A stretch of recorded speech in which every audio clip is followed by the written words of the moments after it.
I don't know if you caught it over the past few weeks as we were wrapping up our series on Revelation, but there was a theme that kept popping up over and over again. And it was a theme of Christ as the creator. Now, there is something that's actually pretty profound to this that I want to make certain that we don't miss, especially as we start going into this Easter celebration, because it's really core to what it means to have salvation through Christ.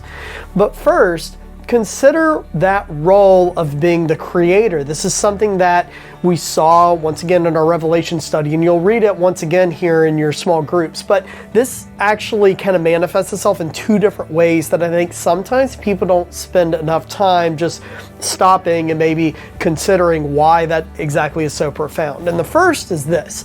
A lot of people seem to think that Jesus is just purely the New Testament guy. Right? And that, you have God of the Old Testament, that's God where Genesis and all the creation stuff happens, but then you have the New Testament, this is where we get Jesus. Well, that's not really looking at it correctly, because see, what we see in the very beginning of John was that in the beginning was the Word was God, and the Word was with God. Well, in all of that discussion, what you're seeing that Christ is a centerpiece within the actual creation story. So Christ himself is creation, and Christ has dominion over creation. This is why we saw all that stuff in Revelation about the New Jerusalem and the new world, and the reason why Christ was the only one with sole dominion to be able to exact judgment over all of creation, because Christ is a key part of that. And so you can see that Christ's role as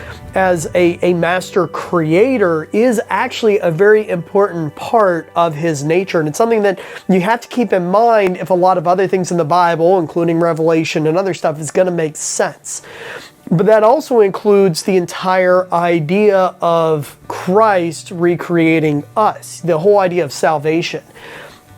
Another misconception that I think some people have, because they don't think about this creation angle of Jesus' nature, is they think about Christ as taking us as sinners and then saying, okay, well, now I'm going to take you as a sinner and I'm going to kind of, just kind of put a veneer over you so that now you can be like righteous. And that's how sometimes we end up viewing what Christ does. But that's not really what Christ does. What we actually end up reading when we read and understand more about how Christ actually reconciles us with God is that he doesn't take us and reconcile us with God. That's not really what happened.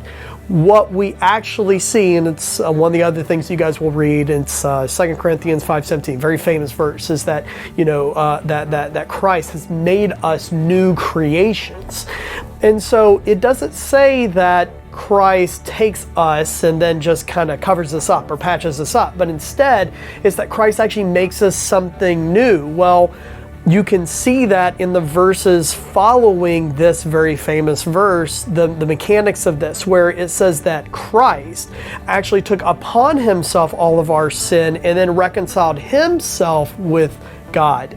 And so in making us a new creation, he basically takes us and enjoins us with him to say, well, I reconciled you with God because really I reconciled myself with God by taking on your sin, and then I have dominion, so I am qualified to reconcile with God. So I reconcile with God, and you're now a part of me.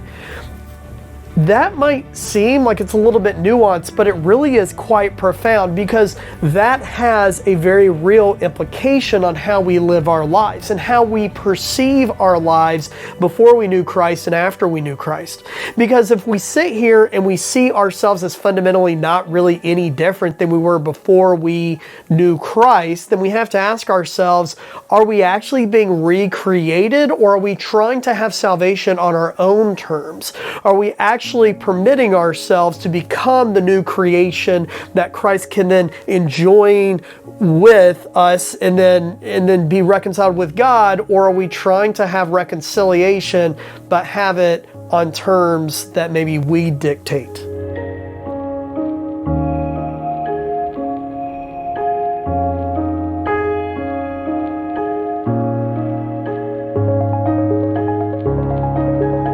If this whole idea of Christ being the creator seems like it's academic or esoteric, let me explain why it's actually a very, very practical thing. Because there's a phrase that all of you have heard that some of you may have pretty good explanations for, but others may have struggled with, and it's this: being born again. What does that actually mean? Like, what does it mean to be a born-again individual? Well, you'll read Christ in a little bit of what he talks about with Nicodemus, the Pharisee, who asked Christ about this and what Christ had to say. But in short, you have to look at this idea of being born in this way.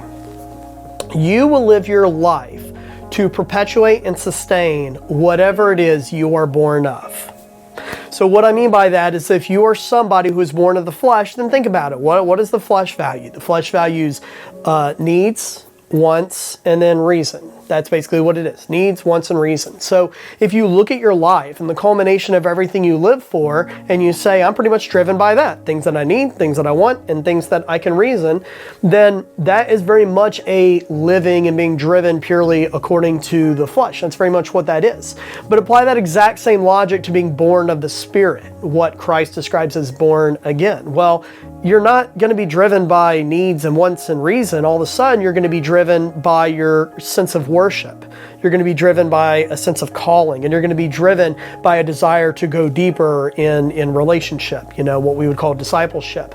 So these are very different drives that maybe lead you down different paths than if you were living purely according to the flesh. I mean, after all, think about the amount of the amount of time that, somebody that's like a pastor or something would have free if they weren't spending all their time on this whole idea of mission and calling, or, individuals that who just have like really crazy discipleship lives and they're reading their Bible all the time.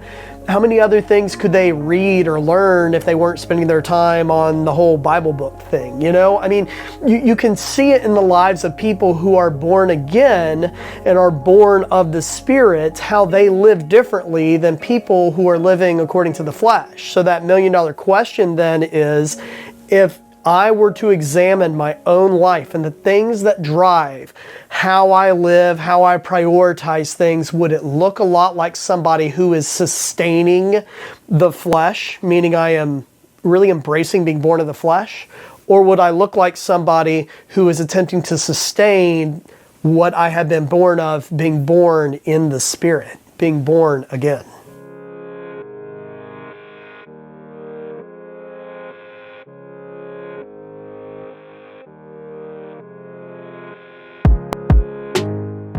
This whole concept of being born again is something that is very big in the evangelical zeitgeist, and because of that, sometimes we don't talk about it enough because it's a little bit of a buzz phrase. It's something that unfortunately is scriptural. It is something that is in the Bible that we should talk about, but because so many people have then heaped their own meaning and their own rhetoric on top of it, we end up just kind of avoiding it altogether. But it is something that we have to ask ourselves: what are we born towards? When we look at our own lives, are we being born in a way that, it's very evident we are living for the Spirit? Are we embracing the fact that we serve a Christ that's not just a Christ of taking your sinful self and saying, well, no, keep being your old sinful self, just, do it Jesus themed now.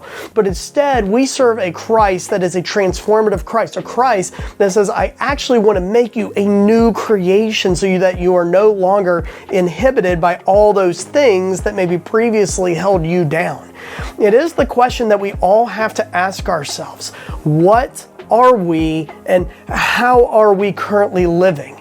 Especially during this Easter season, we're going to talk a lot about grace and salvation and renewal, and praise God that Christ died on the cross to be able to do all of those things. But all of that beautiful imagery and that sacrifice and everything that we're going to worship is all for naught if you are still living your life in a way that it is latching on to those fleshly things that drove you before. Because you don't have to be driven by that. You can be driven by things that are eternal and things that are everlasting, things that will not waste away during all those events that we just learned about in Revelation. And so for you in your own life, what are you living towards? If somebody were to look at what drives you, would they say that is the marker of somebody who is born of the flesh or somebody who is born of the Spirit?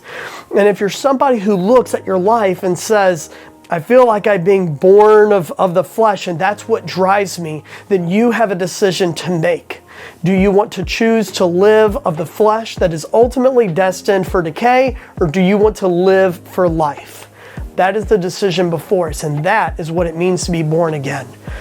So, that is our lesson for today. I hope you're able to get something out of it. Until we can meet again, God bless.